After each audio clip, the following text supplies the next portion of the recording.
اقول لك على 6 دقايق كفيل ان هي تدخلك الجنه بجد والنبي يا ابو نواف. والله يا عزيزي المشاهد. طب قول لي عليهم بسرعه، ازاي 6 دقايق تدخلني الجنه؟ طب هعمل ايه في ال6 دقايق دول؟ بص عزيزي المشاهد، اول دقيقه هتقرا فيها سوره الاخلاص 3 مرات. قال رسول الله صلى الله عليه وسلم: سوره الاخلاص تعادل لثلث القرآن. يعني هتختم القران كله في دقيقه. ابسط يا عم. طب قول لي اعمل ايه بعد كده، انا مستعجل. الدقيقه الثانيه عزيزي المشاهد، بعد ما تصلي العشاء كده باذن الله تقرا آخر آيتين من سورة البقرة. قال رسول الله صلى الله عليه وسلم: من قرأ بالآيتين الأخيرتين من سورة البقرة قيل كفتاه من قيام وقيل كفتاه من كل شيء. يعني كأنك قمت الليل كله. يعني انت متخيل؟ دلوقتي خليتك في دقيقتين بس تختم القرآن وتقيم الليل. طب ايه هي الدقيقة التالتة؟ قول لي يا عم عمر بسرعة. الدقيقة التالتة دي يا معلم انت هتاخد حسنات بعدد المؤمنين والمؤمنات في الكوكب كله. يا راجل هو في اجمد من كده؟ قال رسول الله صلى الله عليه وسلم: من استغفر للمؤمنين والمؤمنات. طب ودي اقولها ازاي؟ سهل عزيزي المشاهد. اللهم اغفر للمؤمنين والمؤمنات.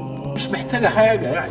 من قالها كتب الله له بكل مؤمن ومؤمنة حسنة. يعني تخيل، شوف بقى كم واحد مؤمن وكم واحدة مؤمنة في الكون ده كله أصلا. طب والدقيقة الرابعة بص هتقول فيها الذكر ده: سبحان الله والحمد لله ولا إله إلا الله والله أكبر. قال رسول الله صلى الله عليه وسلم: أن أقول سبحان الله والحمد لله ولا إله إلا الله والله أكبر أحب إلي مما طلعت عليه الشمس. نيجي للدقيقة الخامسة ولا قبل الأخير، وافتكر كل ما تمل افتكر إن دي الجنة، والجنة غالية يا عزيزي المشاهد. بص يا معلم، أنت بعد كل صلاة الدقيقة دي هتقرأ فيها آية الكرسي بعد كل صلاة. قال رسول الله صلى الله عليه وسلم: من قرأ آية الكرسي دبر كل صلاة لم يمنعه من دخول الجنة إلا الموت. أنت تخيل عزيزي المشاهد، انت مطمن عارف ان انت لو ربنا خدك هتدخل الجنه باذن الله. يعني اخر دقيقه بقى، اخر دقيقه والدقيقه بص انا مش هطول عليك خالص، وهي الدقيقه اللي هتقرا فيها ايه الكرسي قبل النوم. طب ايه اللي بيحصل لما تعمل ده؟ يرسل الله ملائكه تحفظك من الجن والشياطين وانت نايم. انت متخيل؟ عارف بقى لو قمت مشير الفيديو